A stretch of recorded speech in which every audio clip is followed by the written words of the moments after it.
L'amour m'appelle. Je n'ai rien fait, j'ai dit oui simplement.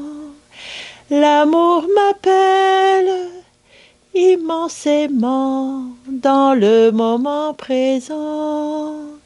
L'amour m'appelle, je ne suis rien, mais lui seul est mon tout.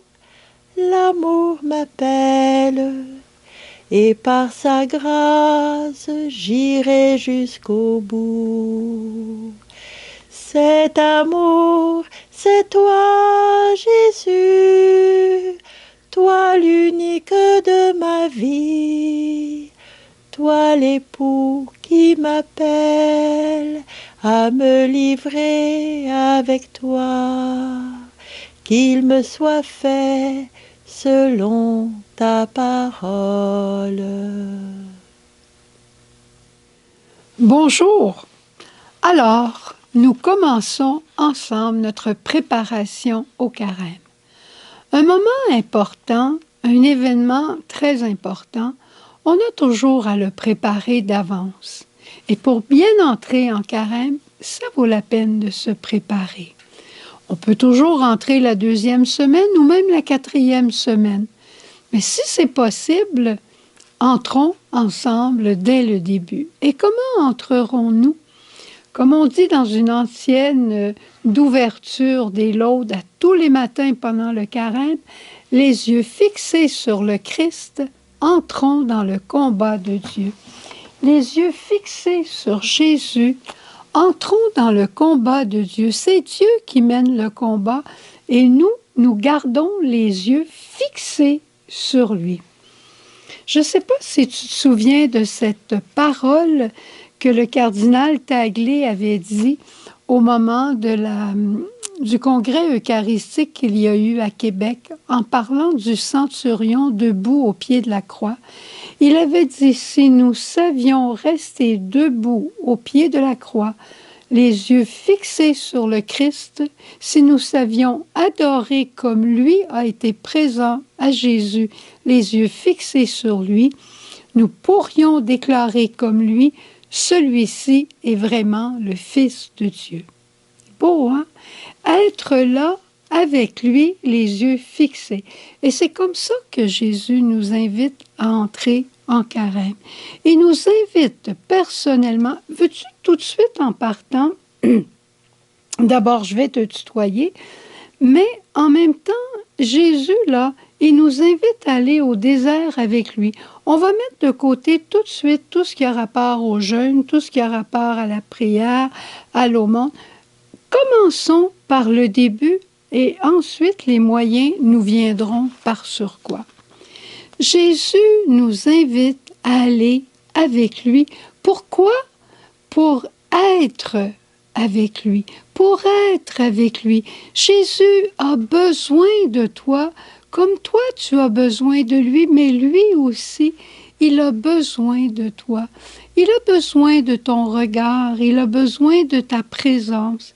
C'est lui qui va être le grand combattant contre Satan.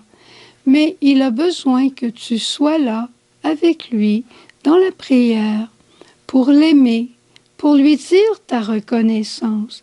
Beaucoup de reconnaissance même. Tu sais, la gratitude est un grand réconfort pour Jésus, à la fois Dieu, à la fois homme. Et n'aie pas peur de t'approcher de lui tel que tu es. Jésus dira à la croix, « J'ai soif ». Mais tu sais, quand on a vraiment soif, là, que le verre d'eau nous soit donné dans une poterie, qu'il nous soit donné dans un verre de cristal ou un verre de papier, qu'importe, quand tu as soif, c'est de l'eau dont tu as besoin.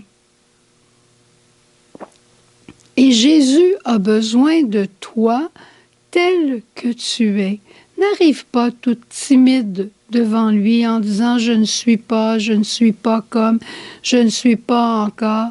Je suis tel que je suis, Jésus. » Et parce que tu m'invites à entrer en carême avec toi pour être présent à toi, alors me voici. on passera du temps avec Jésus. Il y a ces temps de prière où Jésus, on le verra, qui combat contre Satan. Lui seul peut le faire. Et ce combat se poursuivra jusqu'à la croix. Jésus va commencer le combat contre le mal directement pendant son temps du carême et Satan ne réussira pas, mais il va revenir pendant le chemin de croix particulièrement, et c'est là, pendant le chemin de croix et à la mort de Jésus, que Satan va être vaincu. Il va être vaincu dans la mort et la résurrection de Jésus.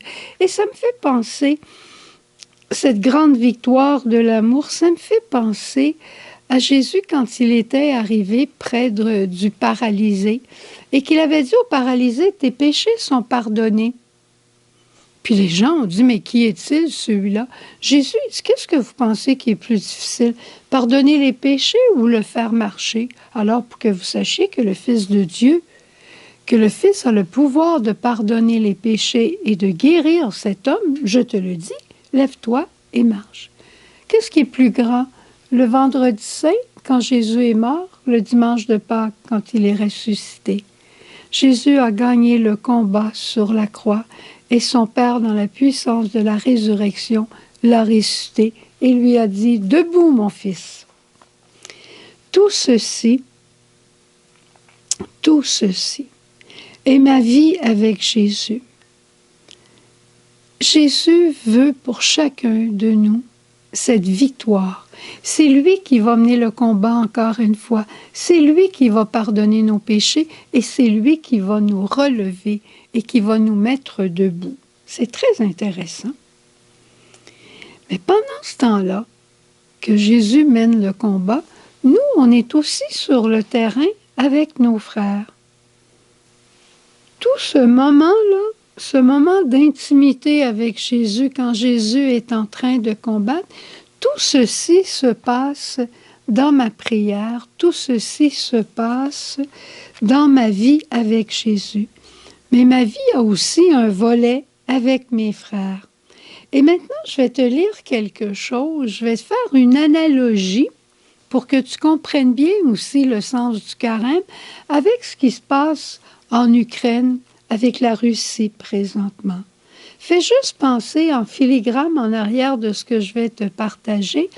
Pense aux hommes qui restent pour les combats ou qui vont au combat et comment les femmes demeurent avec les enfants ou fuient vers d'autres pays avec les enfants. Quelle sera mon attitude pendant le carême avec les miens? Est-ce que je serai comme une épouse avec ses enfants alors que mon époux est parti à la guerre? Si c'est le cas, alors je vais garder la tête haute dans l'espérance de la victoire finale, dans l'espérance de son retour et la tête haute dans l'espérance pour que je puisse partager la joie qui va sécuriser mes enfants. J'ai aussi cela à faire dans le carême. Garder l'espérance, garder la joie pour ceux qui m'entourent. Et j'ai aussi à aimer, parce que pendant le carême, Jésus est là en train de combattre le mal, combattre Satan, le péché de ma propre vie, de la vie de mes frères, comme l'époux qui est au combat pour combattre pour la liberté du peuple. Alors, pendant ce temps-là, moi, je vais avoir à aimer mes enfants 2 fois plus. Je vais les aimer moi-même et je vais les aimer pour compenser l'absence du papa. Je vais aimer mes enfants 2 fois plus pendant ce temps ici. C'est peut-être un temps difficile à vivre, mais l'amour de l'époux qui sera vainqueur, c'est mon moteur. Qu'est-ce qui va faire vivre la maman? C'est l'amour de son mari qu'elle porte en elle comme un trésor de grand prix. Qu'est-ce qui me fait, moi, pendant le carême, doubler d'amour? C'est la présence de Jésus que j'ai rencontré dans mon oraison. Ce ne sera pas un temps de banquet. Alors revenons justement, je voyais un reportage sur des familles qui s'en allaient vers la Pologne, qui étaient reçues, à qui on leur donnait de la nourriture, on leur montrait un abri. Mais c'est pas le temps des grandes fêtes, c'est pas le temps des grands festins, on va leur donner juste ce qu'il faut pour manger. Et si c'est un peu trop, si on a préparé un paquet, qu'il y en a trop, je suis certaine qu'il va y avoir des partages avec d'autres familles qui en ont besoin. C'est ça aussi le temps du carême. C'est pas le temps des grandes fêtes. C'est pour ça qu'on va parler de jeûne.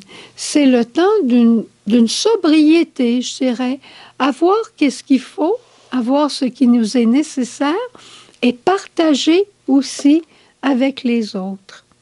C'est vrai que pendant le temps du carême, il va y avoir la fête de Saint-Joseph, la fête de Saint-Patrick, il va y avoir la fête de l'Annonciation. Ces moments-là, il faut les célébrer un peu, mais encore avec sobriété. C'est un peu comme si la maman qui est en Pologne reçoit un courriel ou un appel téléphonique du papa, de son mari. Elle est joyeuse, elle participe avec ses enfants, elle le partage avec les enfants. Mais c'est pas encore la grande victoire, c'est pas encore le retour du papa. Il y a une certaine réjouissance. Il peut avoir des réjouissances pendant le carême, mais c'est pas encore la grande réjouissance pascale. Tout se vit en fonction du retour du papa. Et le carême, tout se vit en fonction de Pâques. Tout est notre regard tourné vers la victoire de la croix. C'est beau, hein? Mon Dieu que je trouve ça beau. L'absence de Jésus, l'absence du papa, en ce temps de mission, occasionne une grande douleur dans le cœur de l'épouse. Mais dans son cœur de maman, elle donne double amour et double générosité de son être. La bonne nouvelle, c'est qu'on sait, pour le temps de Pâques, pour le temps du carême, on sait que Jésus sera vainqueur. Alors sur ça maintenant, nous allons regarder quelques éléments constituants de notre carême. Il faut garder ça en filigrane, que nous sommes avec Jésus au désert, dans notre prière personnelle, que Jésus mène notre combat contre le mal parce que nous ne pouvons pas soutenir nous-mêmes ce combat-là. Il est en train de mener ce combat et nous, tout ce qu'il nous demande, c'est d'aimer et d'aimer encore plus, de lui être présent, d'être doublement présent à nos frères et de vivre sobrement pendant que lui fait un grand jeûne. Je me souviens qu'une fois, j'avais parlé que l'entrée en carême, c'était comme une personne qui avait une maladie très grave, qui demandait des soins d'une délicatesse, d'une finesse incroyable. Et un médecin, un grand spécialiste, avait dit à sa patiente, « Par amour pour vous, je vais vous accompagner pendant 40 jours, je vais demeurer dans le même endroit que vous, et c'est moi qui vous soignerai pendant tout ce temps. » Ça serait assez impressionnant, n'est-ce pas? C'est ça que Jésus fait aussi pour nous pendant le carême. Alors, tu t'imagines la reconnaissance de cette dame qu'elle aurait envers le médecin? Je pense qu'à tous les jours, elle lui dirait combien elle est reconnaissante, elle lui dirait merci, elle le regarderait dans son dévouement. C'est ça que Jésus nous demande de faire aussi, d'être là avec reconnaissance. Parce que nous sommes en train de tisser pendant ces jours des liens nouveaux avec Jésus. Que ce carême ne soit pas comme les autres carèmes, où on se dit, ah, le carême, il faut que je fasse ci, il faut que je fasse ça, il faut que je fasse ci, il faut que je fasse ça. Le carême est un temps de communion, un temps de découverte, de voir de quel amour nous sommes aimés, mais aussi quel amour nous pouvons apporter à Jésus. C'est une chose de toujours recevoir des cadeaux, mais quand on a envie de donner des cadeaux, quand l'amour nous pousse à donner des cadeaux, c'est merveilleux quand l'autre personne qui est aimée les accueille. Eh bien, Jésus il est prêt à accueillir tout ce que tu veux lui donner. Alors, la première chose, c'est ta présence à travers la prière. Et il est possible que ta prière devienne une prière très silencieuse. Mais n'aie pas peur du silence pendant le carême. N'aie pas peur de ces temps où, en apparence, il ne se passe rien. Jésus est au front. Jésus est en train de combattre. Et quand tu verras les combats qu'il est en train de mener, peut-être que tu diras, je dois collaborer moi aussi. Quand tu verras Jésus qui combat contre toutes les futilités de la vie, à travers la tentation du pain, quand tu verras Jésus qui combat vers notre désir de briller, de vaine gloire, peut-être que ça va t'interpeller, puis tu vas dire, je pourrais peut-être être beaucoup plus sobre moi aussi. Quand tu verras Jésus résister à Satan, qui lui offre le pouvoir de tout gérer, peut-être que toi aussi, comme moi, on pourrait devenir plus humble à voir Jésus combattre. Parce qu'il est en train de combattre mon péché, le tien aussi peut-être, mais il est en train de mener ce combat pour moi. Tout ce qu'il me demande, tout ce qu'il attend de moi, ce que je peux lui offrir, c'est d'être là, à ses côtés. Tu me diras, est-ce que c'est seulement la prière personnelle, la prière, l'oraison rencontre, comme disait Sœur Jeanne? Oui, il y a l'oraison rencontre, mais pas seulement l'oraison rencontre. Il y a la messe. Peut-être que ça fait un bout de temps que tu ne vas plus à la messe le dimanche. Tu l'écoutes à la télévision. C'est peut-être le temps pendant le carême de recommencer à aller à la messe à tous les dimanches. Ou si déjà tu y vas, tu pourrais peut-être y aller quelques fois dans la semaine, si ça t'est possible. Prie davantage pendant l'Eucharistie. Mets-toi en avant. Essaie d'entrer encore un peu plus dans le mystère. Essaie d'approfondir pour comprendre qu'est-ce que c'est que ça veut dire, le sacrifice de la messe. Lis, c'est une belle lecture, un petit livre qui va t'expliquer la messe. Un autre élément de la prière pendant le carême, le rosaire, le chapelet, les ave. S'il y a un temps où on a besoin de sortir notre chapelet, c'est vraiment à ce moment ici. Je voyais des gens l'autre jour à la télévision qui étaient rassemblés dans un métro, qui chantaient et qui disaient le chapelet. Eh bien, ça fait 2 jours que je dis mon chapelet en m'imaginant être avec ces personnes dans le métro, suppliant la Vierge Marie.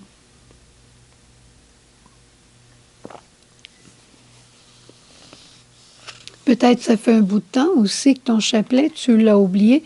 Puis si c'est trop difficile pour toi de le dire seul, eh bien, mets-toi sur Internet, on t'envoie un lien tous les jours pour un chapelet communautaire. Tu peux le dire avec nous. Tu peux aller à Lourdes aussi. Fais juste taper « chapelet du jour à Lourdes » sur YouTube et tu vas trouver le chapelet. Ou bien, fais comme d'autres personnes. Il y a tellement qui font ça présentement. 2, 3 amis se téléphonent, 2 amis se téléphonent, ils disent leur chapelet ensemble, c'est merveilleux. Il y a une autre petite prière qu'on appelle la prière du pèlerin russe.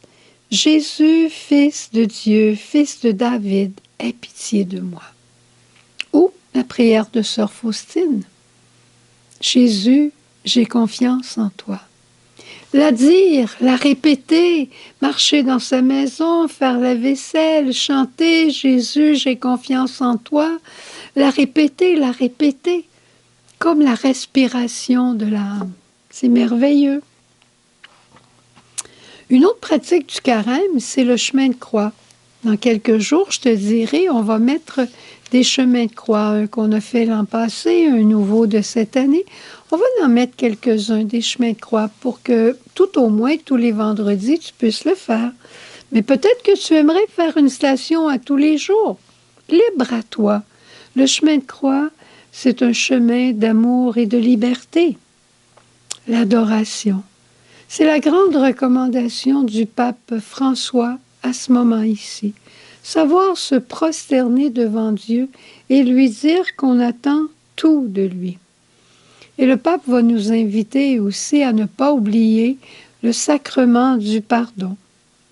Le sacrement du pardon qui nous aide dans tous nos combats. Se reconnaître pécheur devant le Seigneur. C'est aussi une grande prière et qui donne sens à Jésus. Moi, j'aime lui dire, Jésus, surtout pendant le chemin de croix, Jésus, relève-toi, j'ai besoin de ton relèvement. Jésus, il faut que tu te relèves, il faut que tu me sauves. Jésus, j'ai besoin de ton salut. Jésus, tu es mon seul sauveur, j'ai besoin de toi. Ayez pas peur de lui dire, Jésus aime entendre ces paroles de notre bouche. Un autre élément de notre carême, le jeûne. Ouh, celui-là, des fois, on l'aime pas trop. Veux-tu, on commencera pas à parler tout de suite des bonbons.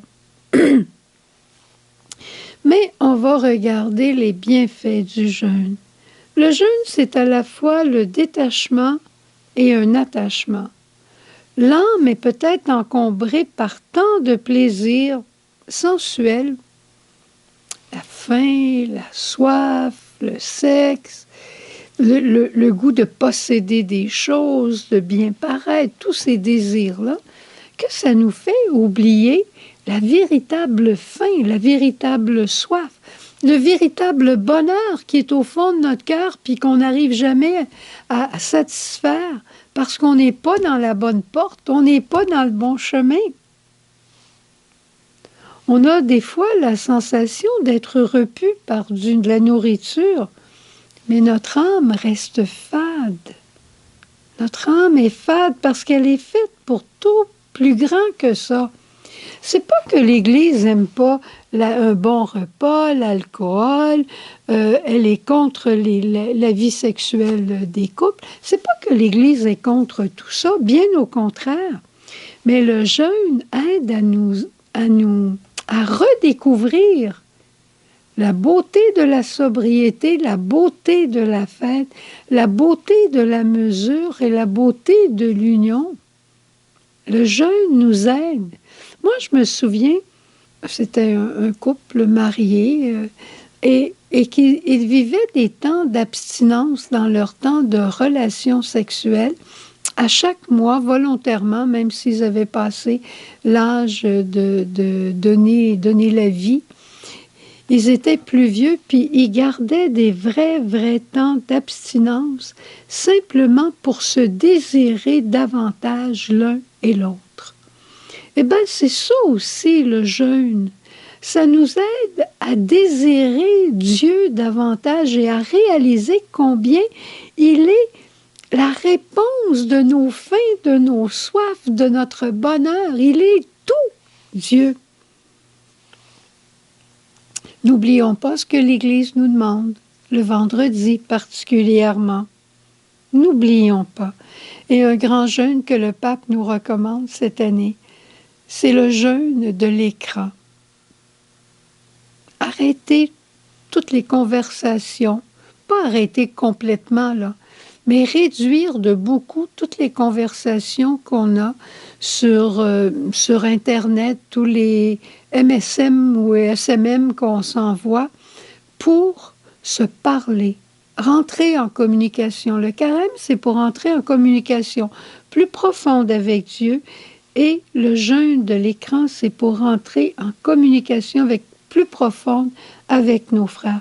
On a trouvé ça dur, le temps où on ne pouvait pas se parler, se rencontrer. Maintenant, pas mal partout, on peut le faire davantage. Profitons-en. Enfin, l'aumône. L'aumône, c'est le cœur de la vie spirituelle. L'aumône nous conduit à la charité. Moi, je dirais que la prière nous dispose au jeûne et le jeûne nous aide à aller. Le jeûne nous aide à aller vers l'aumône. On sait ce que ça veut dire, on n'a pas de dessin à se faire, mais je parlais l'autre jour avec quelqu'un, puis je lui ai dit, peux-tu me donner des moyens concrets dans le monde où on pourrait faire l'aumône? Et la personne me disait, moi, quand je vais au restaurant, ça arrive à cause de mon travail, pendant le temps du carême, j'essaie de donner un peu plus à celui qui vient me servir, sans regard sur la qualité de service que j'ai reçu. Si je reçois, tout le monde reçoit de la demande pour la Croix-Rouge, la demande pour la Société du cancer, les groupes Alzheimer, bon, on reçoit plein de demandes. Ils disent, c'est impossible pour moi de répondre à toutes ces demandes. Mais quand, pendant le carême, je reçois des demandes, je réponds à tout le monde avec un petit montant, mais je réponds à tout le monde. C'est un choix que j'avais fait une année. Une autre année, ça a été une grosse année. Et si j'avais décidé pendant cette année-là que si j'avais besoin d'acheter une voiture, une télévision, un meuble de la maison, un complet des vêtements, j'arrivais au magasin, je choisissais ce que je voulais et après l'avoir choisi, je prenais un cran de moindre qualité, un cran de moindre dans ma voiture, un cran de moindre dans les meubles, un cran de moindre dans mes vêtements et la différence entre les deux, c'est ça que je donnais comme mon aumône du carême. Quelqu'un d'autre me disait, chez nous, c'est le même là, par exemple, parce que lui, il avait beaucoup d'exemples, et chez nous, on avait une petite boîte qu'on appelait la boîte des pauvres, la boîte du carême. Ici, au Québec, on a des petites canettes qui s'appellent l'aumône. Mais tout le monde qui venait chez nous, on leur disait, ça, c'est la boîte des pauvres. Vous entrez dans la maison, en ressortant, il faut mettre quelque chose. Et nous-mêmes qui habitions cette maison, on ne sortait jamais pendant le carême de la maison sans mettre quelque chose dans la boîte. Des fois, ça faisait du bruit, des fois, ça n'en faisait pas. Il y a des personnes, des fois, qui disent, moi, je donne de mon temps, je donne beaucoup de choses. Mais quand ça vient nous chercher dans l'argent, quand ça vient nous chercher dans notre bien matériel, des fois, ça nous coûte un peu plus. C'est à toi de regarder, c'est à toi de voir avec le bon Dieu. Si tu sens que la générosité, c'est pas nécessairement ton fort, ça peut arriver. Prie davantage, jeûne davantage. Je me souviens d'un couple qui disait pendant le temps du carême, on n'achète pas de vin aucun samedi soir. Mon épouse et moi, on prend un gros souper avec une bouteille de vin. Et l'année suivante, ils ont décidé que le montant de cette bouteille de vin dont ils se privaient pendant le carême, ce serait leur aumône du carême. Moi, ça fait une belle aumône à la fin. Tu vois, c'est évolutif, là. Tous ces exemples que je te donne, c'est simplement pour dire on peut aller plus loin. Et il y a peut-être une quatrième rubrique, prière, jeûne et aumône, une quatrième rubrique qu'on vient de voir dernièrement, et c'est l'amour des ennemis. On pourrait l'appeler notre quatrième, d'autant qu'on vient de faire notre neuvaine de charité. Pendant le temps du carême, essaie d'aimer un ennemi. Peut-être tu vas me dire, j'en ai pas d'ennemis. On a toujours quelqu'un, finalement, dans notre vie, qui nous tombe un peu plus sur les nerfs, qu'on ne voudrait pas voir à côté de nous autres au ciel. Une personne qui nous dérange plus particulièrement, qu'on espère qu'il ne sera pas là quand il va y avoir une fête. Une personne qu'on ne tient pas à rencontrer trop souvent.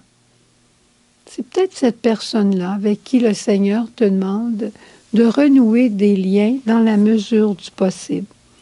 Tu sais, je me prêche à moi-même.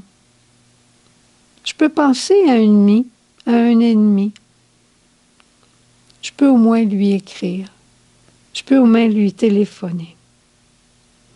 Alors, tu vois, on peut vivre un beau carême, mais là, arrête de penser à la question de l'aumône, la question de ton jeûne. Commence par la prière. Commence par la prière et va au-delà de cette prière et dis-toi, Jésus m'appelle, moi, à aller au désert avec lui pour lui être présent pendant qu'il combat pour moi et à être au milieu de mes frères un double amour, à aimer mes frères et sœurs avec l'espérance de la Pâque, avec la joie qui vient de l'espérance, à les aimer doublement parce que je connais la victoire et qu'ils ont besoin. L'époux est absent pendant le carême très souvent. Il est au combat. Mais c'est pour ça qu'on a à jeûner. Mais il va revenir. Alors, restons là, à la fois avec lui et à la fois en l'attendant. Bon carême, on se retrouve demain et on se retrouve mercredi soir.